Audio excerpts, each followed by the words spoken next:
Que la lumière engendre toujours la lumière, éternellement la lumière. Que les bénédictions de la lumière soient sur chacun d'entre vous. Aujourd'hui, je voudrais vous parler de la clé de l'esprit. Il existe effectivement depuis le commencement de toutes choses, depuis la source, il existe une clé, la clé. La seule clé qui ouvre toutes les portes de votre esprit. Cette clé a été toujours banalisée parce que vous savez que les choses les plus efficaces sont les choses les plus simples. Et il est de la nature du mental de ne pas aimer les choses simples. C'est pourquoi lorsqu'une chose est vraiment même facile à faire et simple à faire, le mental trouvera toutes les occasions et tous les moyens pour rendre la chose compliquée. Parce que ainsi veut fonctionner le mental. Ainsi, le mental donne l'impression de vous aider, alors qu'en fait, maladroitement, c'est encore lui qui crée la plupart des problèmes. Il y a une clé si simple. L'humanité en parle, mais les gens ne la connaissent pas vraiment.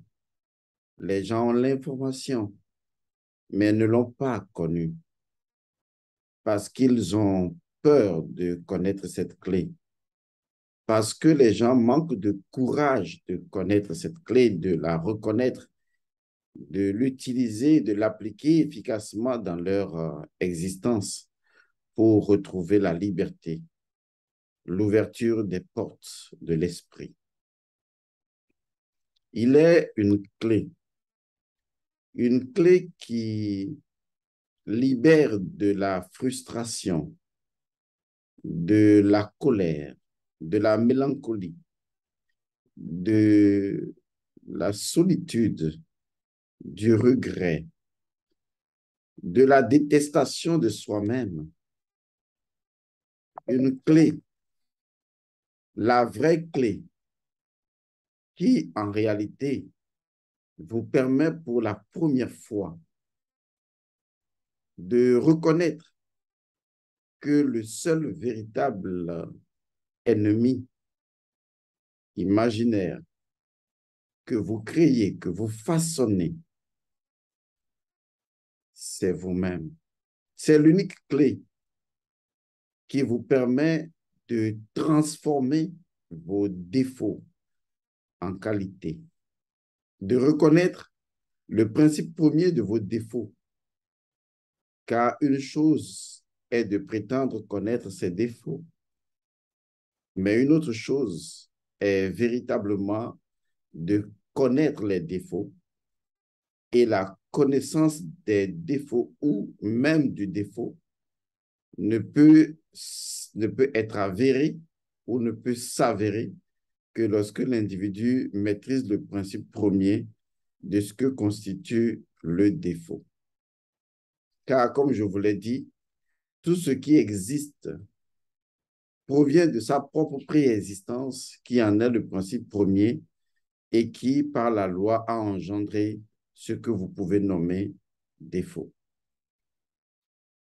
La clé, cette clé formidable, transformationnelle, importante, qui refaçonne la réalité intérieure, je vous assure, cette clé, elle est vraiment, vraiment indispensable à votre évolution spirituelle, car elle seule peut ouvrir toutes les portes de l'esprit.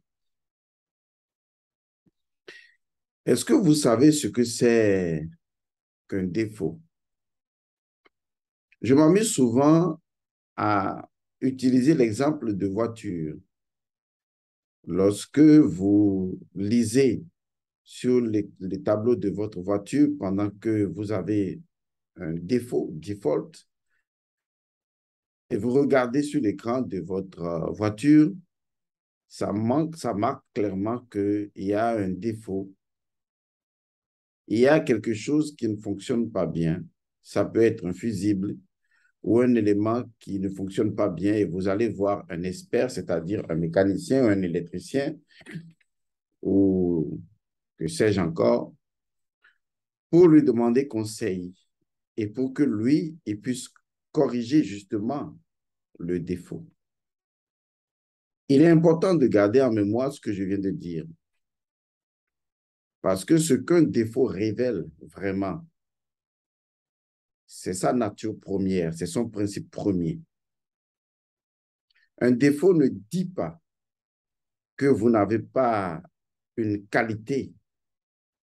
Un défaut dit parfaitement le contraire.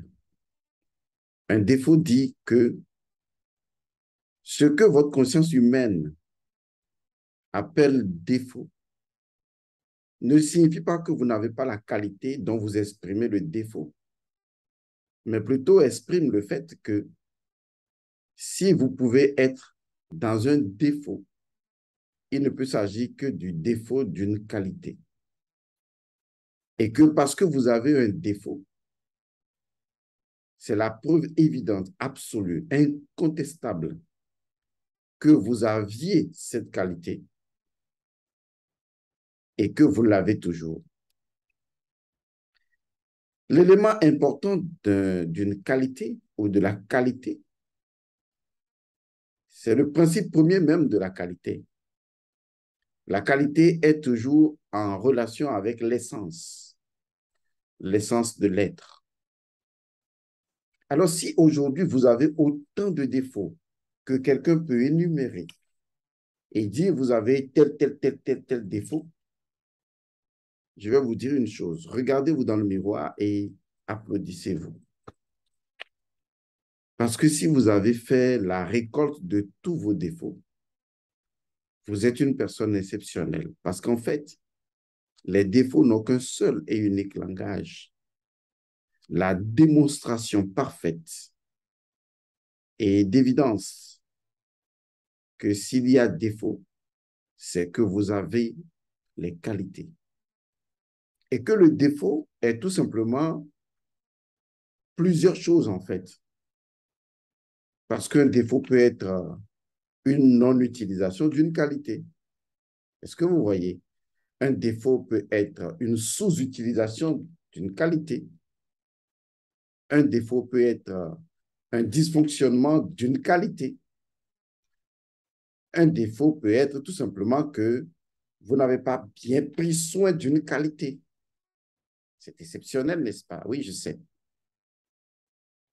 Parce que, justement, le défaut ne dit pas que vous n'avez pas la qualité. Le défaut dit exactement le contraire, que vous avez cette qualité, qu'elle est toujours là, qu'elle a toujours été là, mais que vous l'utilisez d'une manière qui fait qu'en réalité, elle ne s'exprime pas comme qualité, mais plutôt cela s'exprime comme défaut. Et donc, le défaut est le Jean-Baptiste qui annonce la venue de votre qualité. Car qu'est-ce qu'un défaut? Si on doit définir dans la conception de l'humain, lorsque je fais des formations en développement personnel et de libération des gens de leur esclavage émotionnel, je leur apporte toujours cette bonne nouvelle.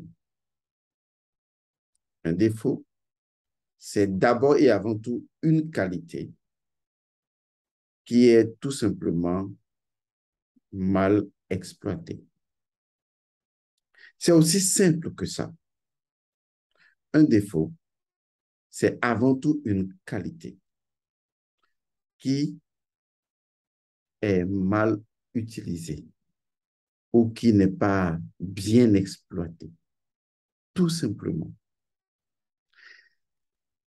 Vous voyez, ça change les choses parce que de toute votre vie, Lorsque vous entendez quelqu'un vous dire défaut, défaut, défaut, défaut, défaut, vous voyez plutôt une forme de privation d'une qualité. Vous voyez qu'en fait, vous n'avez pas une qualité.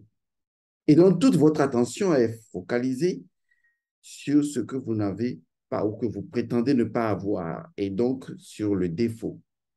Alors, laissez-moi vous poser une question très simple. Comment pourriez-vous vous améliorer lorsque votre attention, votre intention intérieure, qui est votre attention, dont l'énergie est purement spirituelle, est focalisée 24 heures sur 24 sur vos défauts, leur incrimination, jusqu'à la détestation de soi, à la haine de soi, au mépris de soi, au regret, à la frustration, à la culpabilité et à toutes les autres choses qui constituent défauts et enfants de défauts, de la progéniture de défauts, tels que la conscience biaisée humaine, manquant de métaphysique essentielle et naturelle, vous a conduit à croire. Il est évident que de par le passé, vous n'aviez pas eu de bons professeurs, parce que tout ce qui nous entoure est professeur. Mais il y a des professeurs qui ont prédéfini notre paradigme intérieur. Et donc, nous regardons le monde avec des clichés, avec des modèles prédéfinis, avec des lunettes.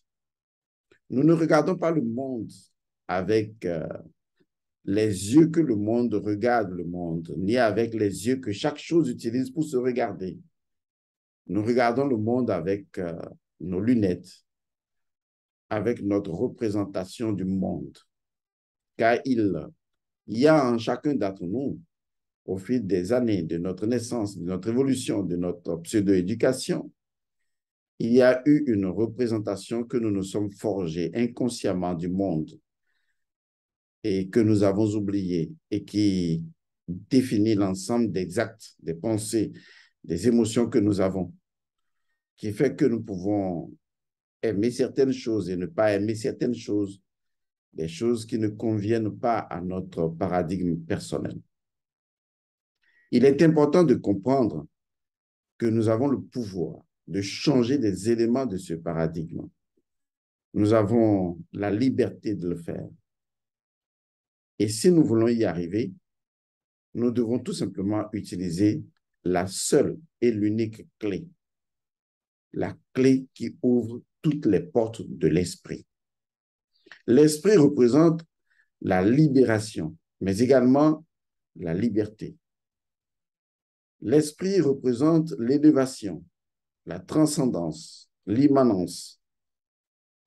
L'esprit représente le fondement même de ce que nous pourrions appeler véritablement cette clé. Et c'est pourquoi la clé révèle la nature potentielle de l'esprit. La clé qui peut aider à guérir d'une maladie,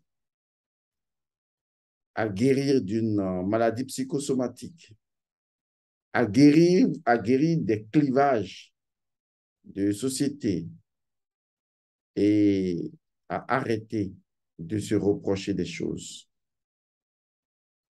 Je ne suis pas en train de dire que cette clé va empêcher que vous assumiez les conséquences de vos actes. Mais même si vous êtes appelé, amené à assumer les conséquences de façon responsable des actes que vous avez posés, même si vous êtes amené à assumer les conséquences des actes que vous avez posés, qui est-ce qui vous oblige, justement, qui est-ce qui vous oblige à vous punir deux fois? D'abord, à souffrir intérieurement et ensuite à assumer extérieurement vos actes. Laissez-moi vous libérer.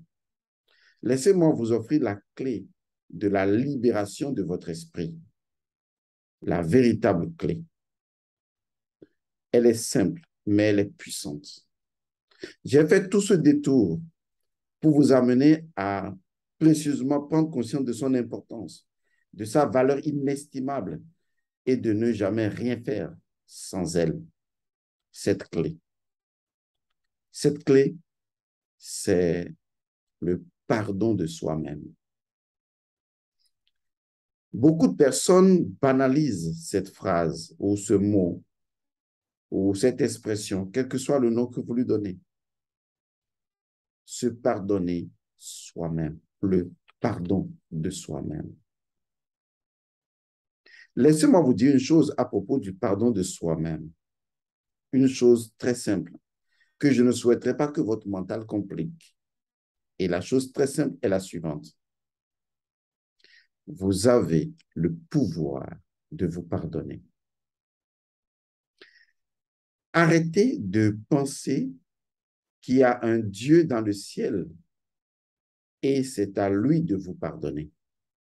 De toute façon, quelle est la preuve que Dieu vous a pardonné si vous êtes insupportable pour vous-même? Si vous n'arrivez pas à vous supporter, si vous n'arrivez pas à vous pardonner à vous-même, donnez-moi la preuve que Dieu vous a pardonné. Parce que si Dieu vous a vraiment pardonné, et je vous assure, Dieu est le pardon en toute essence, il n'a pas besoin de pardonner parce qu'il est le pardon que vous allez utiliser même pour vous pardonner, donc ce n'est pas nécessaire de lui demander pardon, mais c'est indispensable et fondamental de se demander pardon et de se pardonner. De rester devant le miroir ou de rester en méditation de soi-même, de se concentrer sur soi-même et de ressentir ses émotions et de s'adresser à soi-même avec respect et de dire à cette merveilleuse personne, en commençant par appeler votre prénom et votre nom et en lui disant, je te demande pardon. Lorsque vous arriverez à vous concentrer sur vous-même avec la conscience vraie que vous avez toujours le pouvoir de vous pardonner vous-même, autrement, vous ne sauriez même pas si Dieu vous a pardonné, à moins d'être capable de vous pardonner, puisque c'est le pardon de Dieu qui vous rend capable de vous pardonner vous-même. Et si vous n'arrivez pas à vous pardonner vous-même, c'est parce que vous n'avez pas pris conscience que Dieu vous a pardonné. Et que si vous supposez même que Dieu vous a pardonné, mais que vous êtes incapable de vous pardonner, alors quelle est la preuve que Dieu vous a vraiment pardonné? Parce qu'en réalité, la véritable preuve du pardon de Dieu se trouve dans le pardon lui-même, dans sa capacité, lorsqu'il rend visite à quelqu'un, à permettre à l'individu de se pardonner à lui-même. Alors, pardonnez-vous parce que vous en avez le pouvoir. Ce pouvoir vous a été donné au commencement de toutes choses, depuis la source. Pardonnez-vous. Regardez-vous vraiment tel que vous êtes ou tel que vous croyez être et trouvez en vous la force, le pouvoir de vous pardonner, de vous regarder et de vous dire, je te demande pardon et je te pardonne. Lorsque vous arrivez à trouver cette émotion et ensuite ce sentiment et enfin cette énergie, car le pardon est une énergie, à trouver cette énergie de vous redonner à vous-même tel que vous êtes et de vous accepter tel que vous êtes, de pardonner vos défauts parce que vous comprenez qu'ils sont tout aussi essentiels que les qualités, autrement, les qualités n'auraient aucune valeur. Et que vous pouvez pardonner votre passé et que vous pardonnez votre présent et que vous pré-pardonnez votre futur. Si vous pouvez faire cela, laissez-moi vous dire quelque chose de formidable. Vous auriez accompli le plus grand miracle du monde. Le commencement de votre propre transformation spirituelle. Sans le pardon, il n'y a jamais de transformation spirituelle. Oubliez l'idée, je vais pardonner aux autres pour me sentir mieux. Ça ne sert à rien. La question d'abord est comment je me sens avec moi-même? Jusqu'à quel niveau je m'accepte dans le tout de moi? Comment je vis la solitude avec moi-même? Où sont Madame Frustration et Monsieur Regret? Où sont ces péchés capitaux qui, des fois, tentent de me faire savoir que j'ai des défauts et que je dois me sous-estimer? Où êtes-vous? Appelez-les, nommez-les, regardez-les, voyez tous ces défauts et ensuite applaudissez-les. Parce que pour la première fois, vous venez de comprendre l'essence même de leur existence. Vous venez pour la première fois de saisir la vérité. Les défauts ne sont pas là pour vous priver des qualités. Elles sont là pour vous démontrer que vous avez les qualités de ces défauts et que tout ce que vous avez à faire, c'est de les reconnaître, ces qualités, et de les contempler en vous. Mais comment pouvez-vous arriver à ressentir l'énergie première de ces défauts, qui sont en fait des qualités, simplement en considérant que ces défauts sont des illusions? Mais comment arriver à réaliser l'illusion des défauts? En prenant conscience de cette énergie formidable qui est le véhicule de l'amour et de la liberté et de la libération, le pardon. Alors, pardonnez-vous à vous-même. Pardonnez-vous ce que vous avez fait d'ignominieux. Pardonnez-vous ce que vous avez fait de cruel. Pardonnez-vous ce que vous avez fait de méchant. Parce que s'il y a une chose que je sais et que je ne voudrais pas que vous preniez le temps de savoir, mais que je souhaiterais que vous sachiez tout de suite, avant même de le regretter plus tard, de ne l'avoir pas su ou de ne l'avoir pas pris en compte. Entendez mes mots, vraiment mes mots. Et cette vérité, aucun sauveur ne pourra jamais la changer. Vous avez le pouvoir de vous pardonner. Saisissez ce pouvoir.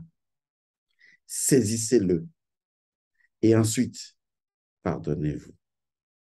Pardonnez-vous vos crimes, vos mensonges, vos méchancetés. Pardonnez-les. Confessez-vous à vous-même. Et ensuite, déclarez envers vous-même, je te demande pardon et je te pardonne. Et faites-le encore et encore. Vous verrez que le pardon vous révèle la meilleure version de vous-même.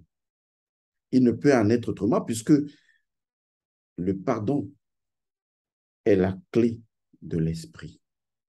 Et l'esprit est la meilleure version de vous-même.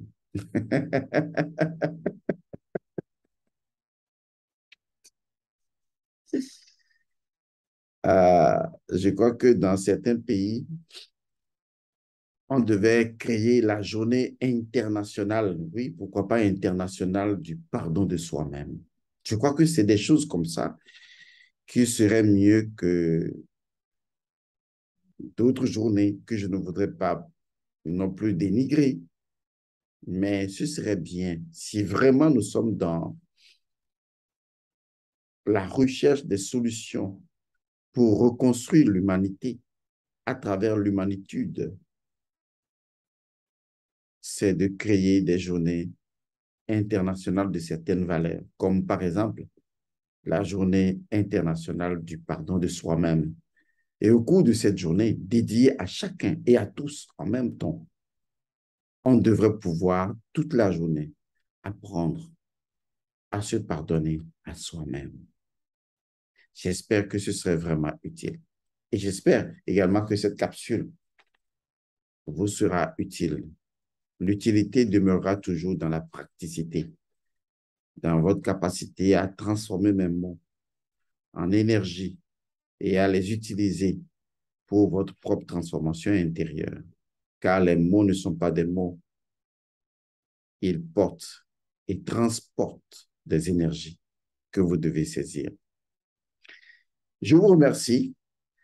J'invite à travers cette vidéo également toutes les personnes qui souhaitent faire une rencontre avec Elmansu Godson, les personnes qui sont à distance, que nous avons ouvert encore la liste des personnes qui souhaiteraient des visioconférences. Eh bien, si cela vous intéresse, vous allez trouver un numéro en bas de cette vidéo où on marquera certainement numéro prise de rendez-vous et c'est ce numéro qui vous aidera à prendre des rendez-vous. Des personnes que nous avions reçues de par le passé, des personnes à qui nous avons promis rendre leur Joto, c'est-à-dire leur ancêtre réincarnant, eh bien, je crois que c'est déjà prêt. Dans cette semaine, nous restituerons à ces personnes-là leur Joto et ces personnes pourraient bien comprendre certaines choses. Alors, pour les autres qui prendront les rendez-vous, ben, nous attendons patiemment que ces rendez-vous soient pris. Vous n'êtes pas obligé de quitter votre pays pour venir au Togo rencontrer Elmansu Godson. Vous pouvez le faire à travers une visioconférence et c'est ce que nous faisons depuis longtemps. Donc, nous relançons la visioconférence. Nous l'avons arrêté un tout petit peu parce que celui qui organise cette visioconférence était suffisamment chargé, puisque cette personne vit également en France. Mais maintenant, cette personne me dit qu'elle s'est libérée et donc on peut recommencer pour les personnes qui souhaiteraient nous rencontrer. Nous avons également lancé la formation sur les menstrues. Pour les personnes qui souhaiteraient participer à cette formation, elle est ouverte. Nous avons également la formation sur rites et cérémonies pour l'équilibre identitaire et le mieux vivre intégral, séminaire que nous avions fait à Paris et qui est également en ligne. Ce séminaire, d'ici le 27 de ce mois, nous allons faire une visioconférence avec tous les membres de ce séminaire. Commencer donc par faire les premières thématiques et chaque samedi, eh bien, nous ferons des thématiques en direct à partir donc de 15h, 15h30 pour que les personnes puissent apprendre directement. Nous ferons de même, nous allons retenir les dates également, nous ferons de même avec ceux qui sont dans la formation des menstrues, parce que cette formation s'annonce très capitale et donc il faudra également faire des visioconférences, c'est ce que nous ferons prochainement. Mais retenez également que dans le groupe, il y aura une personne qui va vous accompagner, qui va accompagner les gens qui sont à l'intérieur de ce groupe en ce qui concerne les pratiques à faire. Vous allez remarquer que j'y ai mis déjà la partie théorique pour que vous puissiez maîtriser cette partie-là, parce que si vous ne maîtrisez pas la théorie, comment pourriez-vous maîtriser la pratique? Ça ne sert à rien. Donc, vous devez maîtriser les deux. Et nous avons également publié d'autres documents que nous vous avons demandé de garder personnellement pour vous. Entre autres, toutes les autres formations sont toujours ouvertes. Si vous êtes intéressé par quelque formation que ce soit, eh bien, demandez juste la fiche d'information et nous vous l'enverrons. Et vous pourrez naturellement lire le contenu des formations et choisir lesquelles vous intéressent. Je vous remercie et je vous retrouve dans une autre capsule. Paix à vous.